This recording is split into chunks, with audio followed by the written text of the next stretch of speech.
अस्सलाम वालेकुम स्टूडेंट्स, कैसे हैं आप सब लोग। उम्मीद करती हूँ खैरियत से होंगे। ओके बेटा, आपकी अपनी उर्दू की बुक खोल लें, पेज नंबर 5। आज हम पढ़ेंगे नात।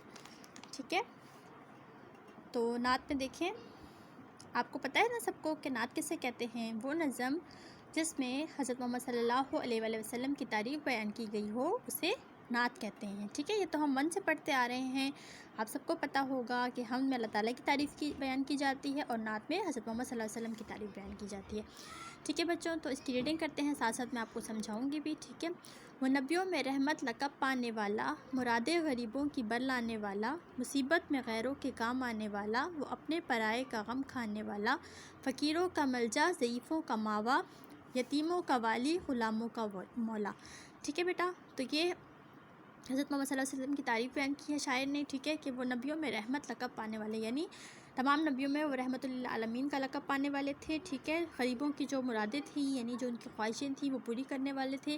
मुसीबत में जो थे गैरों के, न सिर्फ अपनों के बल्कि गैरों के भी काम आने वाले थे। वो अपने पराए का, न सिर्फ वो वही वाली बात आ गई कि न सिर्फ वो अपने लोगों का बल्कि पराए लोगों का भी गम खाने वाले, उनके दुख दर्द में शरीक होने वाले थे। फ़कीरों का मलजा, मलजा कहते हैं पनाह, ठिकाना देने की जगह, फ़कीरों को ठिकाना देने की जगह। ठीक है, ज़ईफ़ों का मावा, उन पर रहम करने वाला, यतीमों का वाली, ग़ुलामों का मौला। ठीक है, यानी हज़रत सल्लल्लाहु अलैहि वसल्लम इन तमाम औसाफ़ के मालिक थे। ख़ताकार से दरगुज़र करने वाला, बदअंदेश के घर दिल में घर करने वाला, मुफ़ासिद को ज़ेरो ज़बर करने वाला, कबाइल को शीरो शकर करने वाला, उतर के हिरा से सूए कौम आया और एक नुस्ख़ा कीमिया साथ लाया। यानी सल्लल्लाहु अलैहि वसल्लम जो थे वो जितने भी गुनाहगार लोग थे, ख़ता करने वाले थे, उनको दरगुज़र यानी माफ़ कर दिया करते थे। बदअंदेश जो आपके ख़िलाफ़ थे, दुश्मन थे, उनके दिल में भी घर कर लिया करते थे अपनी रहमत, अपनी मोहब्बत और शफ़क़त की वजह से। मुफ़ासिद को ज़ेरो ज़बर करने वाला, यानी जो भी हमारे उनके जो ख़िलाफ़ थे, यानी उनके जो दुश्मन थे, उनको भी वो क्या करते थे, ज़ेरो ज़बर कर देते थे, मतलब नीचा दिखा देते थे। और कबाइल को शीरो शकर, यानी मुख्तलिफ़ कबीले जो थे उनको आपस में मिलाने वाले थे। यानी कोई गोरा कोई काला नहीं था, कोई अरबी कोई अजमी नहीं था, बल्कि वो कहते थे सब मुसलमान आपस में बराबर हैं। उतर कर हिरा से सूए कौम आया, जो कि यानी हिरा से जब आया, ठीक है, अरब में, तो एक नुस्ख़ा कीमिया भी साथ लेकर आया। ठीक है, यानी उनको आपस में वहाँ पर जो जहालत फैली हुई थी, वहाँ पर जिससे जहालत ख़त्म करने के लिए एक नुस्ख़ा भी साथ लेकर आए। ठीक है, नेक्स्ट पेज पे आ जाए।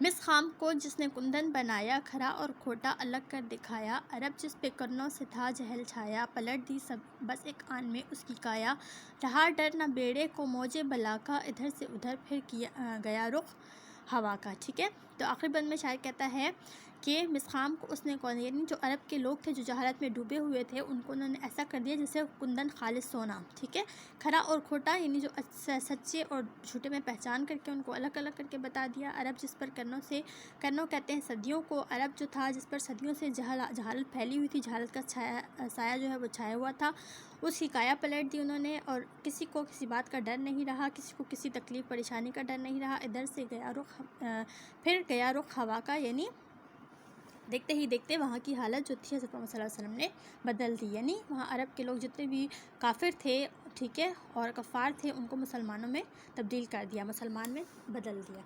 ठीक है, तो ये हमारी हो गई ये नज़म, ठीक है, नात। अब है इसके क्वेश्चन आंसर। देखिए, हमारे प्यारे नबी हज़रत मोहम्मद सल्लल्लाहु अलैहि वसल्लम का लक़ब क्या था। आपने लिखना है हमारे प्यारे नबी हज़रत मोहम्मद सल्लल्लाहु अलैहि वसल्लम का लक़ब रहमतुल लिल आलमीन था। पहले बंद में शायर ने नबी करीम सल्लल्लाहु अलैहि वसल्लम की किन खूबियों का जिक्र किया गया है। ठीक है, तो आपने बताना है कि पहले बंद में नबी करीम सल्लल्लाहु अलैहि वसल्लम की किन खूबियों का जिक्र किया है, जो कि मैंने अभी आपको तशरीह में भी बताया है। आपने लिखना है कि हमारे पहले बंद में नबी करीम सल्लल्लाहु अलैहि वसल्लम ने शायर ने नबी करीम सल्लल्लाहु अलैहि वसल्लम के दरसेल खूबियाँ बयान की हैं। ठीक है, आप सल्लल्लाहु अलैहि वसल्लम रहमतुल लिल आलमीन थे। आप सल्लल्लाहु अलैहि वसल्लम गरीबों की मदद करते थे। आप सल्लल्लाहु अलैहि वसल्लम मुसीबत में लोगों के काम आते थे, ना सिर्फ अपनों के बल्कि गैरों के भी काम आया करते थे। आप इतना भी लिख दें वो भी काफ़ी होगा। ठीक है, नंबर 3 है मुसद्दस किसे कहते हैं। आपको मैं बता दूं बेटा कि मुसद्दस उसे कहते हैं जो कि 6 लाइनों पर मुश्तमिल एक बंद होता है। जैसे आप इस नज़म में आपको नात में मुसद्दस ही दिया हुआ है। ठीक है, मुसद्दस उस बंद को कहते हैं जो कि 6 लाइनों पर मुश्तमिल होता है। अब देखें, 1 2 3 4 5 6, ये 6 लाइनों पर मुश्तमिल है, तो ये है मुसद्दस। इसको एक बंद कहते हैं, एक मुसद्दस कहते हैं। आप किसी और मुसद्दस का एक बंद अपनी कॉपी में लिखें। तो ठीक है, इसका आंसर मैंने आपको यहाँ पर लिखा हुआ है। ठीक है, ये देखिए, آپ نے اس طرح لکھنا عنوان، ٹھیک ہے۔ مسدس کسے کہتے ہیں؟ مسدس کا ایک بند اپنی کاپی میں لکھیں۔ آپ نے لکھنا ہے وہ نظم جس کے ہر بند میں 6 مصرعے ہوں، مسدس کہلاتی ہے۔ علامہ اقبال کی ایک نظم کا ایک بند ہے، کبھی اے نوجواں مسلم تدبر بھی کیا تو نے، وہ کیا گردوں تھا تو جس کا ایک ٹوٹا ہوا تارا، تجھے اس ایک قوم نے پالا ہے آغوش محبت میں، کچل ڈالا تھا جس نے پاؤں میں تاج سردارا، تمدن آفریں اخلاق کے آئین جہاں داری، وہ صحرائے عرب یعنی شتر بانوں کا گہوارہ، ٹھیک ہے۔ تو یہ آپ کا ایک مسدس ہے۔ اس کے بعد دوسرا جو کوشچن ہے، نظم کے آخری بند کی تشریح آپ نے لکھنی ہے۔ اس بند میں شاعر حضور صلی اللہ علیہ وسلم کی صفات کو اجاگر کرتے ہیں کہ عرب قوم کی مثال کچے تانبے کی سی ہے۔ آپ صلی اللہ علیہ وسلم کی محنت سے یہ قوم خالص ہونے کی طرح ہو گئی۔ آپ صلی اللہ علیہ وسلم کے آنے سے جہالت کی تاریکی ختم ہو گئی اور ایک مہذب قوم بن گئی۔ انہوں نے اپنی محنت اور تبلیغ سے دنیا کی تاریکی اور جہالت کو ختم کر دیا، ٹھیک ہے۔ تو یہ میں آپ کو آپ کی کلاس جب ہوگی، ٹھیک ہے، اس میں گوگل میٹ میں بھی میں آپ کو بتا دوں گی، اگر آپ کو سمجھ نہیں، ویسے یہ آپ کو میں نے کویشچن لکھے ہیں، اس کو آپ نوٹ کر لیں، ٹھیک ہے۔ یہ آپ نے کاپی میں لکھنے ہیں اس کے کویشچن آنسر، ٹھیک ہے بیٹا۔ تو آج کے لیے اتنا کافی ہے، اوکے۔ اپنا بہت زیادہ خیال رکھیے گا، اللہ حافظ۔